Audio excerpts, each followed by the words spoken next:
kritik dan membuat orang merasa bersalah dapat menguatkan karakter. Terus orang dewasa memiliki hak untuk memaksa, itu tadi biasanya kita juga seperti itu. Kemudian nanti di sini Bu ada tentang pandangan dunianya. Biasanya kalau respon tentang dunia itu biasanya kita realitasnya atau kebutuhannya sama. Tapi kalau teori, menurut teorinya realitas atau kebutuhan kita tuh berbeda, tidak sama. Nah, jadi kemudian ini dia Bu, manusia itu mempunyai 5 kebutuhan dasar.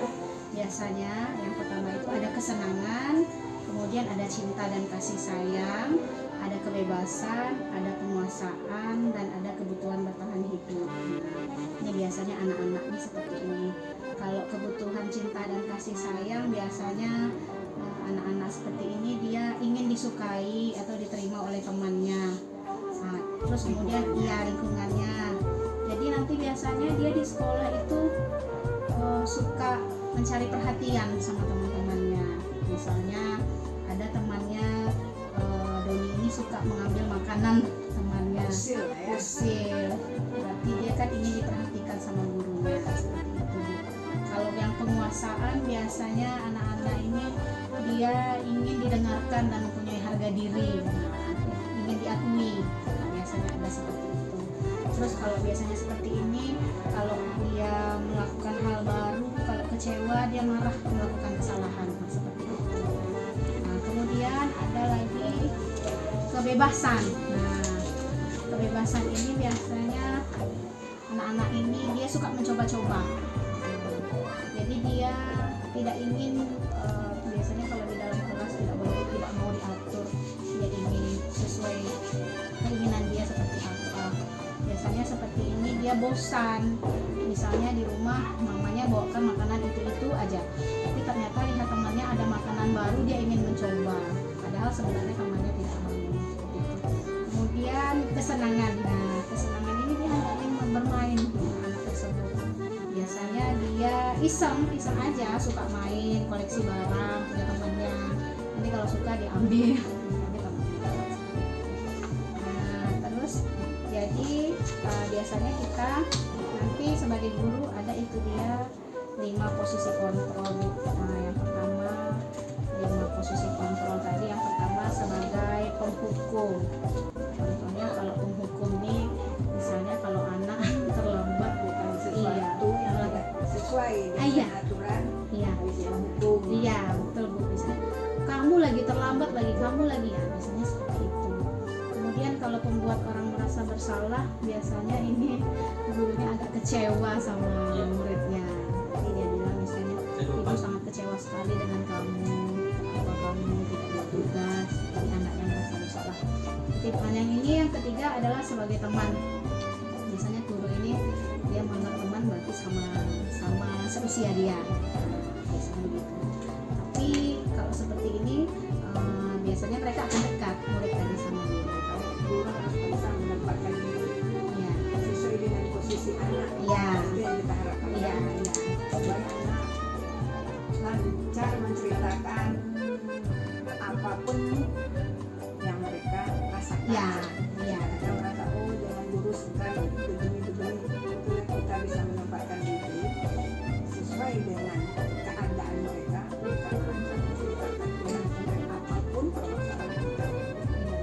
Itu yang paling sulit. Iya, agak sulit. Nah, kemudian monitor atau pemantau. Nah, seperti yang pernah Ibu lakukan, yang bicara nama saya memang benar. Ini biasanya kita memantau, mengawasi supaya anak tadi dia bertanggung jawab atas perilaku yang pernah dikerjakannya dengan temannya. Misalnya pertanyaannya apa yang misalnya nih kalau berkelahi, apa yang telah kamu lakukan hari ini? Kita tidak mungkin langsung menulis kamu ngapain nih ya.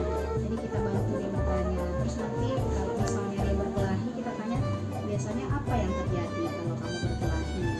Jadi anak biasanya merasa tidak merasa bersalah. Kemudian yang manajer ini biasanya seperti ini tuh, dia lebih ke keyakinan kelas. Misalnya ada kasus anak berkelahi dengan temannya sehingga kancing bajunya copot, lepas. Gurunya memberikan pilihan, kalau kamu tahu itu salahmu, kamu harus bertanggung jawab seperti apa. solusi di sekolah ada bapak yang bisa dan si anak yang bajunya copot tadi dia merasa tidak takut kalau pulang ke rumah karena kancingnya copot. Itu yang sudah saya dapatkan di sekolah. Kemudian karena untuk rumah penggerak ini saya harus mempraktekkan budaya positif, berarti di dalam kelas saya coba untuk tadi yang membaca, membiasakan membaca sebelum dan sesudah pembelajaran dimulai. Dan satu lagi membaca, kan ibu bilang kemarin tidak harus membaca buku Ya. bisa jadi Anak bercerita ya itu kemudian Bu, pertama menambah wawasan dia, ya membangkitkan rasa percaya diri dari anak tersebut. Terus kita tahu kemana arah kemampuan anak kita. Kalau dia nggak biasa ngomong di depan kelas, mungkin dia nanti bisa jadi presenter ya Bu, membaca berita gitu Bu, atau jadi pembawa acara lah. acara ya. Iya, iya. Itu yang kita bentuk dari Ini dini. ya Bu.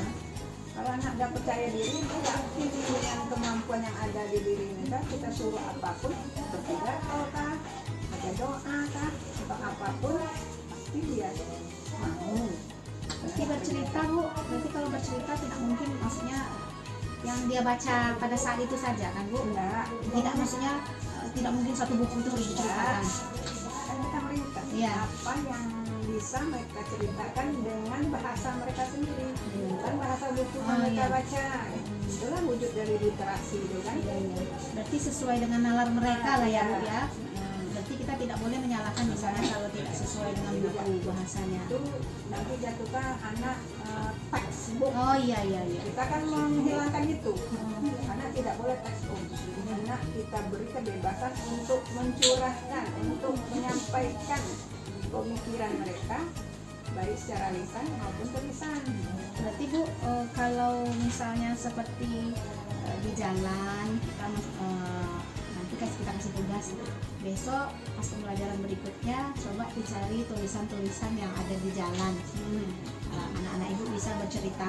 Kalau seperti itu gimana Bu? Boleh, boleh.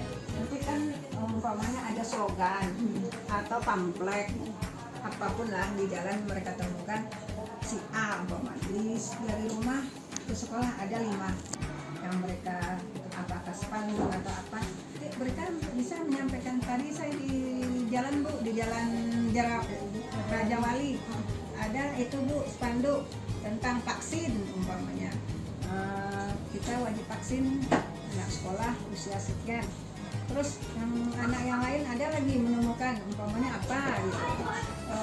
Sekarang Bu, karena corona kita harus wajib memakai yang 5M itu, masker, jaga jarak, cuci tangan atau segala macam. Jadi anak kita selain mereka punya wawasan, mereka juga punya keberanian untuk menyampaikan apa yang mereka lihat, apa yang mereka dengar dengan bahasa mereka sendiri. Berarti dicoba lah untuk diterapkan di dalam kelas ya Bu. Perlahan-lahan ya Bu. Berarti tidak bisa langsung drastis ya Bu ya. Berarti Kita minta dulu siapa yang punya keberanian. Nah, dengan begitu nanti yang lain, murid yang lain atau teman-teman termotivasi untuk bisa ke depan. Nah, nanti kita lempar siapa yang mau. Nah, kalau pertama kali berarti Bu kita, caranya kita petunjuk umpama Oh, siapa pertama kali di ditunjuk. antara murid kita yang berbahasa lancar, kita kan tahu di kelas Iya. tuh mana anak kita yang lebih punya potensi tuh, untuk memancing yang lainnya supaya punya keberanian. berarti di awal-awal kita Iya, tunjuk dulu jadi ya Bu aja ya. 1-2 orang Ada nanti orang. yang lain kan nanti termotivasi itu. Oh, dia ingin juga ke depan seperti temannya. Oh iya, berarti kalau misalnya dia bawa buku cerita, misalnya kalau di pustaka kan sudah ada, tapi misalnya seandainya dia ingin termotivasi untuk bercerita, dia ungkapkan saya punya buku Bu, besok boleh saya bawa Bu? Boleh, berarti ya Bu, Nah, dengan bahasa dia sendiri. dengan bahasa dia sendiri ya Bu. Iya. Walaupun hanya 4-5 kalimat, nggak apa-apa. Berarti 4-5 kalimat nggak apa-apa ya Bu? Berarti yang dia baca hari itu saja ya Bu ya? Oh iya. Ya, baiklah. Terima kasih atas sarannya dan berbagi ilmunya Ibu. Mudah-mudahan saya bisa mensosialisasikan dan melakukannya sama anak-anak supaya anak-anak bisa menerima apa yang saya ajarkan. Nah, terima kasih banyak Ibu. Ya, mudah-mudahan lancar. Ya. Dia kan sekarang jadi guru penggerak. Mudah-mudahan yang lain, guru-guru yang lain termotivasi. Iya. Apa yang Ibu lakukan saat ini, mudah-mudahan yang lain juga dapat melakukannya. Istilahnya jangan pelit menelurkan ilmu ke yang lain. Baik, Bu. Ya. Iya. Terima kasih banyak Bu atas waktunya. Oke. Assalamualaikum warahmatullahi wabarakatuh. Waalaikumsalam.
Sesuai tadi ya, yang masak tadi.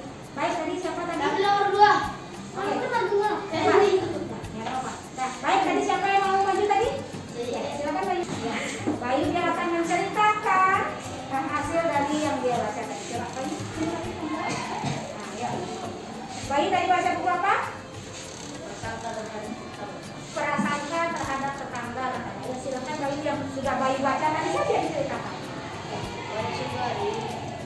Salam bapak Zara. Ya. Sarah, ayo bangun. Kamu ada bilang kan? Ketika itu Sarah langsung bangun dan menyapa dan menyapa mandu dan dia pun berusaha lagi. Sudah. Oke, kasih tepuk. Ternyata cerita Sarah terlambat kamu. Ya. Apa lagi tadi?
mencuri kenduri. Ayo sama. Hah? Apa? Semak. Oh, semak mencuri kenduri. Silakan. Maju sedikit. Nah, ya, silakan. Ayo. Ada seorang bersyukur yang setiap kemudian menjadi sesuatu kesyukuran. Setelah itu ada 3 orang pria sedang menuju syukur tersebut. Ada 3 orang pria bernama Nawas, Mutiara, dan Gitu. setelah itu mereka meminta mengikuti Ya. dan mereka tidak melanjutkan. Ya. Setelah itu mereka pergi ke tempat Tuhan yang sangat besar dan besar. Sudah sampai situ. Wah, ternyata baru tadi. Penasaran ceritanya kan? Baru sampai kelas akal. Berarti sudah penasaran. Nanti kita lanjutkan ke kelas dan kesepakatan kelas. Yeay. Bagi anak ibu tidak bawa pikiran, karena ibu ada bawa. Yang bawa siapa? Ya, baik. Yang tidak bawa tidak apa-apa. Ibu kasih warnanya. Ya, ibu kasih ya. Boleh. Yang kalau ada sticky note boleh juga berbagi. Ya, boleh. Boleh. Ada yang mau berbagi dengan temannya? Boleh, boleh, boleh. Silakan buka sticky note-nya. Kamu buat keyakinan kelasnya yang harus kamu tepati di kelas ini. Oke, baik, Bu. Ya, silakan. Ayo, buat. Kasih temannya. Nah,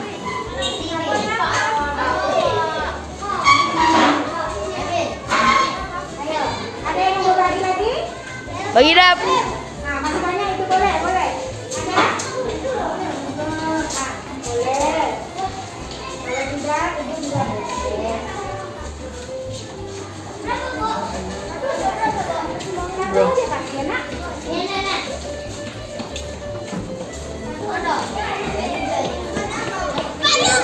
Silakan kamu buat apa yang harus kamu kerjakan selama di dalam kelas. Tanggung jawabku, kewajibanmu, silakan. Aku, ini aku.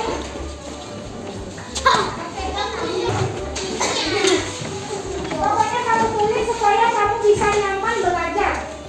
Apa yang ingin kamu lakukan supaya kamu bisa nyaman belajar di dalam kelas?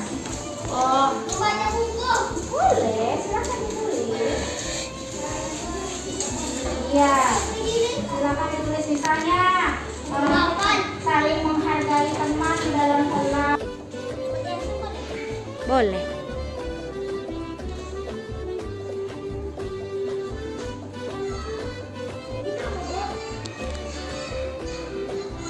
Enggak dengar kan?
Iya. Nanti ditempel, nanti saja. Tidak apa-apa kalau udah habis, nanti kita coba lem lagi kembali ya. Boleh ya. Boleh dihias, boleh. Ya. Boleh. Nanti kita baca dulu. Nanti kan kesepakatannya mana tahu ada yang sama. Ya, kita baca bersama. Ya. Ingat ya, Nak, kalau kesepakatan sudah dibuat berarti harus dilaksanakan. Nah, iya, dilaksanakan ya.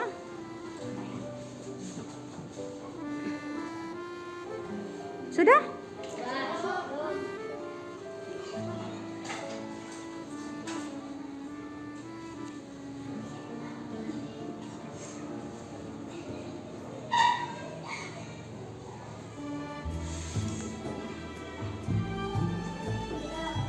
Baik, bisa kita bacakan? Nah, baik. Oke. Ya, baik. Nabil katanya mau baca, kan? Nabil baca yang keras, ya. Nabil baca yang keras, Nabil. Dah, silakan. 1. Membaca buku. Baik. 2. Bermain dengan teman selesai belajar. Ya. 3. Membersihkan kelas. Ya. 4. Membagi cerita dengan teman saat selesai belajar. Sudah, Nabil? Sudah, oke. Sekarang Dafa. 1. Membersihkan kelas. 2. Mengerjakan PR. 3. Tidak usul di kelas. Sudah, Dafa?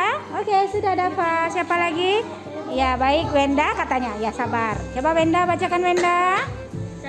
Membaca buku. Iya. 2. Membersihkan kelas. Iya.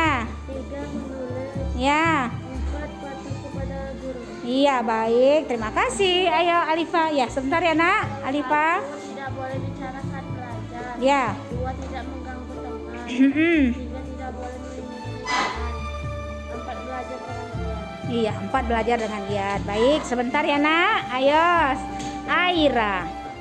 Tiket kelas. Ya. Menghargai teman. Ha-ha. Tidak mengganggu teman. Iya, Tidak terlambat ke sekolah. baik. Tidak boleh melawan guru dan tidak boleh melindungi teman. Iya, Membaca buku. Hormat dan patuh kepada guru. baik. Ayo, lanjut siapa lagi? Ya, tunggu. Ayo Zio, baca Zio yang keras Zio. Aku ingin membaca buku. Ya, Saya berbagi cerita dengan teman. ya. Saya menghias kelas. Ha-ha. Tertibkan kelas. Benar dan menghargai teman. Baik, terima kasih Zio. Ada lagi yang sudah siap? Ya, baik. Silakan baca Siva. Keraskan suaranya, enggak dengar. Saya bermain dengan teman saat belajar. Tuh.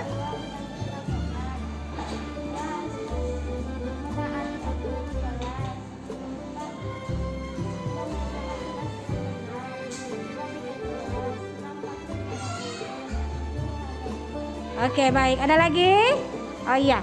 Sebentar ya, Nak. Ayo, Alif. Alif. Ayo, Alif. Bermain sesudah pelajaran. Ya. 2. Belajar dengan giat. Ya. 3. Membersihkan kelas. Baik. Terima kasih. Ayo, Razik. Kelas bersih. Ah. Tidak ribut. Ah. Nggak panas. Ah. Main sama teman kalau lagi istirahat. Sudah? Oh ya, sebat. Zidan. 1. Membaca buku. Ah. Tiket kelas. Ya. Datang ke kelas. Oh iya, sudah Zidan. Siapa lagi? Ya, Yusuf. Ayo Yusuf. 1. Saling menghargai. Ya.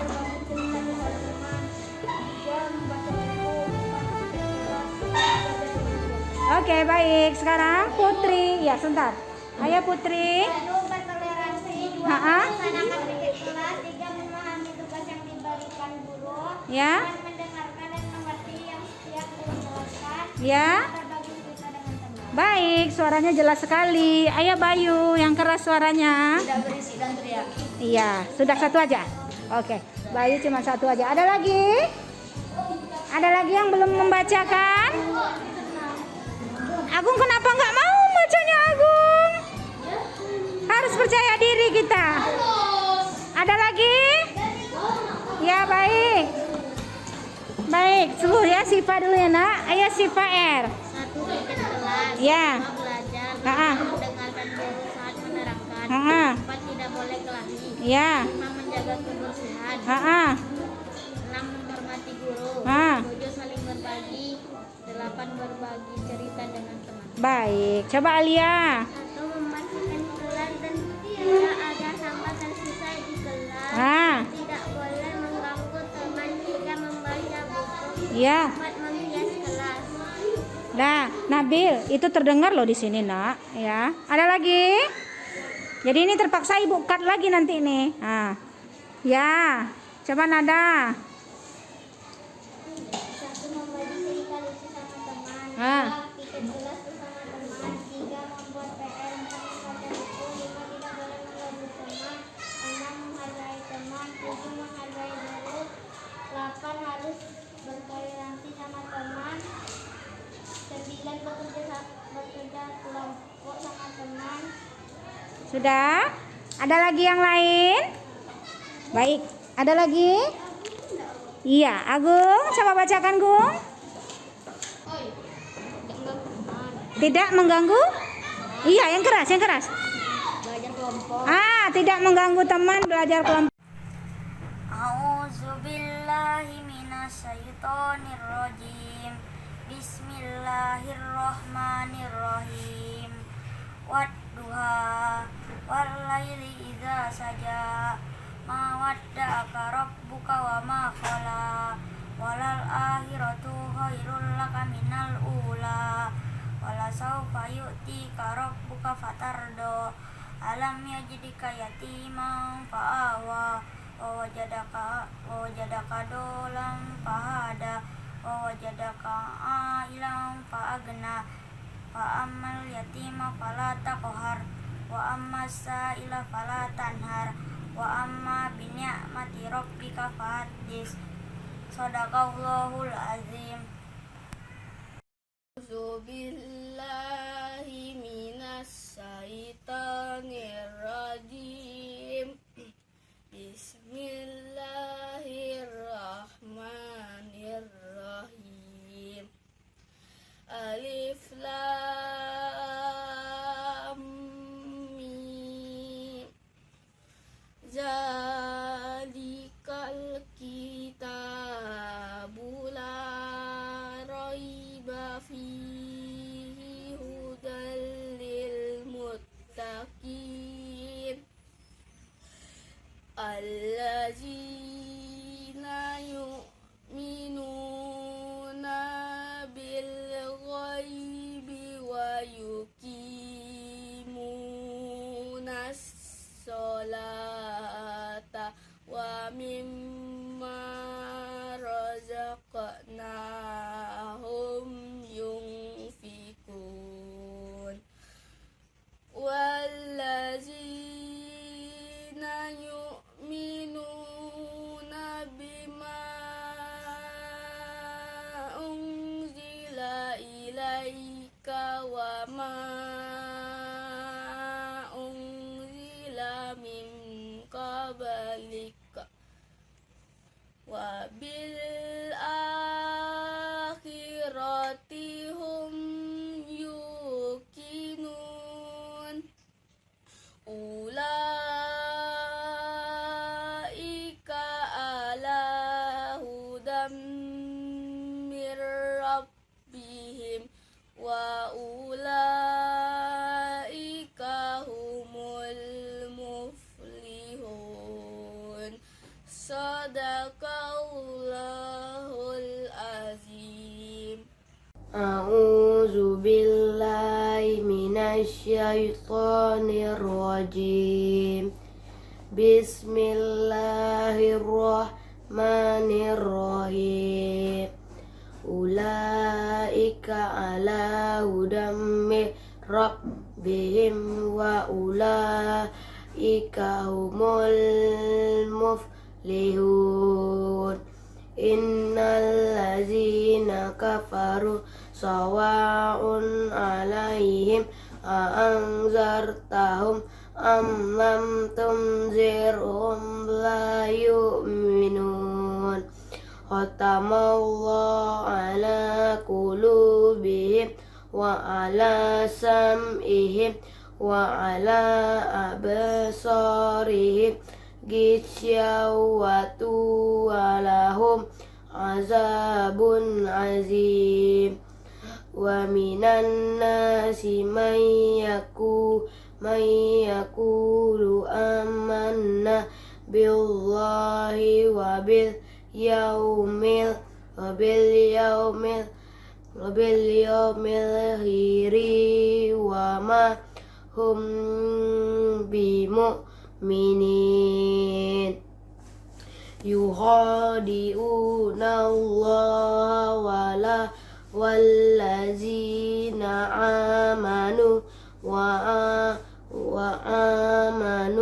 wa ma yajda'una illa anfusahum wa ma yas'urun. fi qulubihim maradu fajadahumullahu marada walahum azabun alim bima kanu ya'zibun wa iza qila lahum tufsidu fil ardi qalu innama nahnu muslihun. Shadaqallahul azim. Assalamualaikum warahmatullahi wabarakatuh. Baiklah Bapak Ibu guru, rupanya hari ini tidak ada bapaknya, tapi Ibu guru. Saya akan menjelaskan tentang budaya positif yang sudah saya pelajari saat mengikuti calon guru penggerak. Di sini budaya positif atau ekosistem positif, kita ambil contoh perbandingannya dengan hidup sungguh-sungguhan seorang petani. Dalam hakikatnya sama kewajibannya dengan seorang pendidik. Yang menanam padi misalnya hanya dapat menuntun tumbuhnya padi. Ia dapat memperbaiki kondisi tanah, memelihara tanaman padi, memberi pupuk dan air, membasmi ulat-ulat atau jamur-jamur yang mengganggu hidup tanaman padi dan lain sebagainya. Ini adalah menurut pemikiran Ki Hajar Dewantara. Baiklah, Ibu-ibu, selanjutnya. Nah, ini kita akan coba.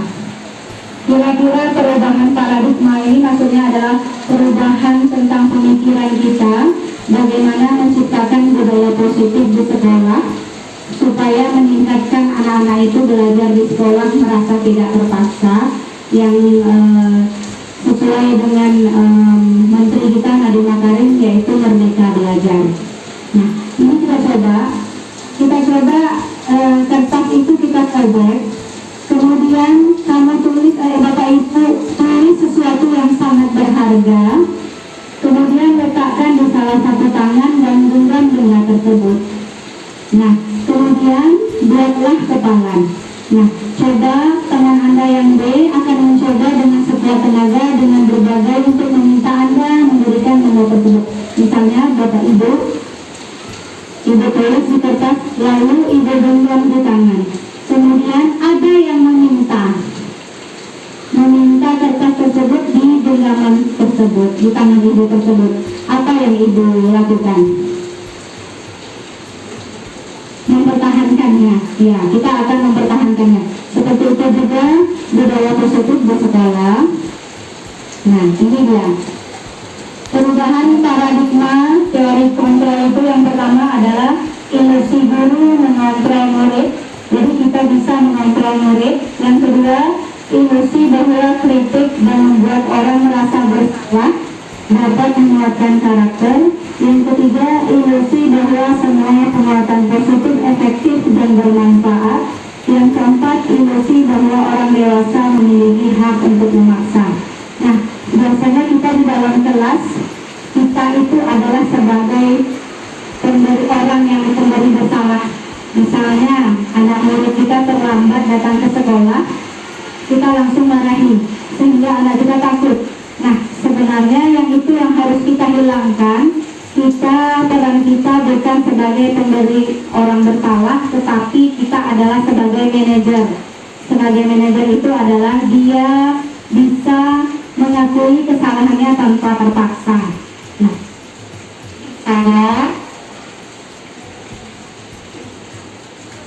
bila kita ingin membuat kemajuan pada masyarakat, sedikit-sedikit segera sifat atau perilaku Anda.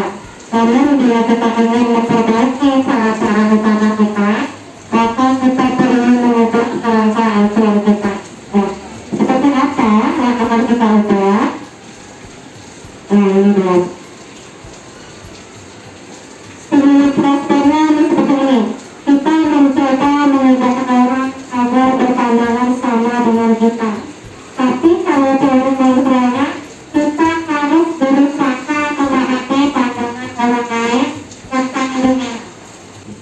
Nah, ini bisa kita misalkan apa makna disiplin? Berasal dari bahasa Latin yang artinya belajar. Makna asal dari kata ini berkonotasi dengan disiplin diri dari murid-murid Sokrates dan Plato. Nah, disiplin diri membuat orang menggali potensinya menuju sebuah tujuan apa yang dia hargai. Namun, dalam budaya kita, makna kata disiplin itu telah berubah menjadi sesuatu yang dilakukan seseorang pada orang lain untuk mendapatkan kepatuhan. Nah, kecenderungan umum adalah menghubungkan kata disiplin dengan ketidaknyamanan. Rata-rata murid kita merasa tidak nyaman, apalagi ada di kelas-kelas kita dipampangkan yaitu tentang peraturan sekolah. Sebenarnya peraturan sekolah itu yang hanya tahu adalah guru saja. Kalau murid dia tidak tahu. Sebenarnya kita untuk merubah budaya positif ini adalah kita membuat yang namanya keyakinan kelas. Keyakinan kelas itu disusun bersama para murid. Kita tanyakan apa yang mereka inginkan selama belajar di dalam kelas, sehingga mereka berjanji. Nah, mereka tidak terpaksa. Ini contohnya.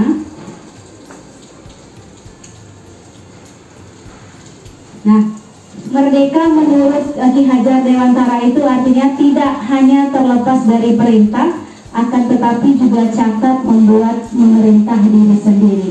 Nah, berarti siswa kita boleh juga memerintah di dalam kelas, tapi ada batasannya.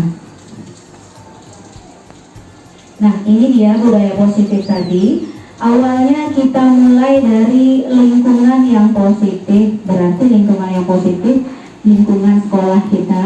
Kemudian kita buat menjadi keyakinan kelas, dan yang terakhir menjadi peraturan kelas. Nah, keyakinan kelas, hukuman dan penghargaan. Mengapa tidak peraturan saja? Mengapa harus keyakinan kelas? Nah, mengapa kita memiliki peraturan harus menggunakan helm bila mengendarai kendaraan roda 2? Nah, ini kan kita ibaratkan kalau kita naik kendaraan roda 2, kita harus menggunakan helm. Kalau kita tidak menggunakan helm, berarti di jalan akan terjadi kecelakaan, sama halnya. Yang kedua, mengapa kita memiliki peraturan 3M, menggunakan masker, mencuci tangan dan menjaga jarak 1,5 meter. Nah, ini kan untuk antisipasi supaya kita tidak terkontaminasi dengan virus COVID-19. Nah, mengapa kita memiliki peraturan harus datang tepat waktu pada saat mengikuti pelatihan? Nah, ini adalah untuk mendukung motivasi intrinsik. Kita kembali ke nilai-nilai keyakinan, lebih menggerakkan seseorang dibandingkan mengikuti peraturan. Kita menggerakkan mereka supaya mereka itu tidak terpaksa menggunakan helm. Kebanyakan sekarang kan mereka anak-anak muda, apalagi anak-anak sekolah itu terpaksa menggunakan helm. Nah, kemudian, nah ini adalah contoh kesepakatan kelas, ya. Di sebelahnya itu adalah kesepakatan kelas, datang tepat waktu, mengucapkan salam. Berarti ini kesepakatan kelas ini adalah kesepakatan bersama anak-anak murid di dalam kelasnya, ya. Jadi kita hanya membimbing mereka. Kemudian menjaga kebersihan sekolah, aktif dalam pembelajaran dan tertib. Nah, yang B, kesepakatan kelas, kami guru dan murid yang saling menyayangi. Yang B, kami murid yang semangat belajar. Dan yang C, kami murid yang peduli dengan teman-teman. Nah, ini dia adalah contoh kesepakatan kelas.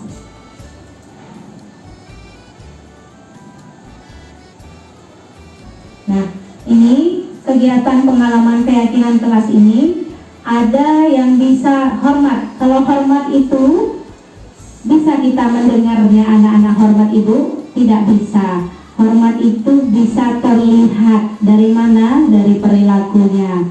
Nih, hormat, kami meyakini bahwa sangat penting untuk menghormati semua orang dan barang memiliki orang lain, ya. Misalnya di dalam kelas, anak-anak itu menggunakan alat-alat tulis, berarti dia menghormati semua barang. Berarti anak-anak di dalam kelas kita ingatkan untuk tidak mengambil barang-barang temannya, seperti itu ya. Nah, kalau hormat tampak seperti, tidak tampak seperti ya. Kalau bekerja kita nampak dia mengerjakan tugas, berarti anak-anak nampak. Ini contohnya. Kemudian, nah ini yang peraturan tadi. Kalau peraturan selalu kembalikan buku ke tempatnya.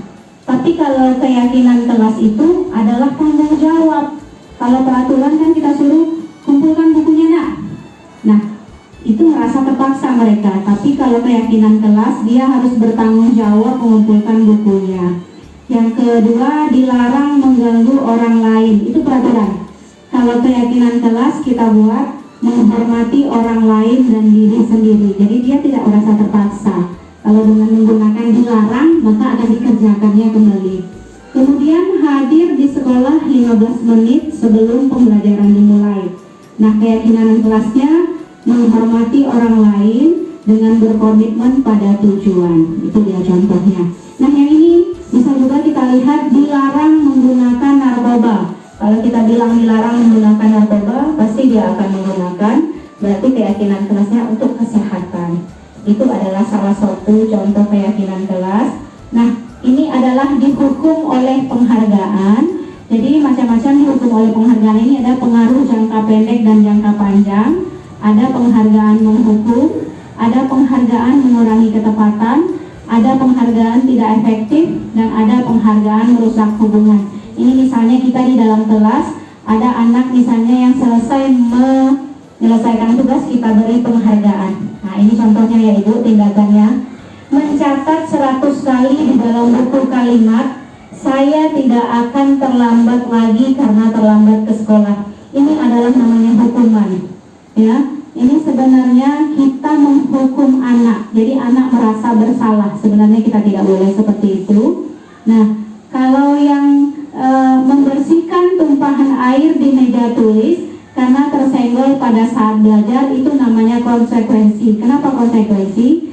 Dia sudah melakukan menyenggol minuman temannya sehingga tumpah, akhirnya dia bertanggung jawab untuk membersihkannya. Tidak dengan cara mencatat 100 kali. Itu tidak boleh. Kemudian, nah ini juga ada contohnya, hukuman. Hukuman itu artinya sesuatu yang menyakitkan harus terjadi. Tapi konsekuensi itu adalah sesuatu yang harus terjadi. Itu contohnya. Kemudian kalau hukuman konsep diri yang buruk, tapi konsekuensi itu adalah konsep diri yang baik. Nah, kalau hukuman marah, rasanya rasa bersalah, kemudian dipermalukan dan merasa tidak dihargai. Tapi kalau konsekuensi, dia hanya kehilangan hak, dibuat tidak nyaman, diasingkan untuk sementara. Itu artinya konsekuensi. Nah, kemudian ini kebutuhan dasar manusia nih Bapak Ibu. Jadi anak-anak murid itu bisa berbuat kesalahan berdasarkan kebutuhan dasar manusia. Yang pertama adalah penguasaan, yang kedua adalah cinta kasih sayang, yang ketiga kesenangan, yang keempat kebebasan, yang terakhir adalah survival, berarti dia untuk bertahan hidup. Nah, ini akan kita lihat. Kalau di bahasa pajaknya, restitusi itu beda dengan dunia pendidikan. Restitusi ini adalah dia untuk belajar bagaimana jika dia melakukan kesalahan, dia akan memperbaikinya. Nah, ciri-ciri restitusi ini bukan untuk menebus kesalahan, namun untuk belajar dari kesalahan. Yang kedua, memperbaiki hubungan. Yang ketiga, tawaran, bukan paksaan, kita tidak memaksa. Yang keempat, restitusi menuntun untuk melihat ke dalam diri. Yang kelima, mencari kebutuhan dasar yang mendasari tindakan. Yang keenam adalah cara yang paling baik untuk memperbaiki diri. Dan yang ketujuh adalah fokus pada karakter, bukan tindakan. Yang kedelapan, restitusi fokus pada solusi. Dan yang kesembilan, mengembalikan murid yang berbuat salah pada kelompoknya. Restitusi tadi adalah proses menciptakan kondisi bagi murid untuk memperbaiki kesalahan mereka. Itu adalah restitusi.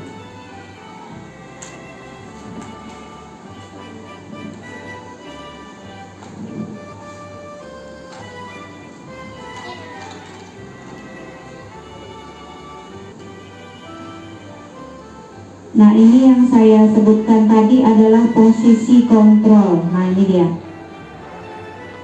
Di sini diketahui ada 5 posisi kontrol. Yang pertama yaitu adalah sebagai penghukum.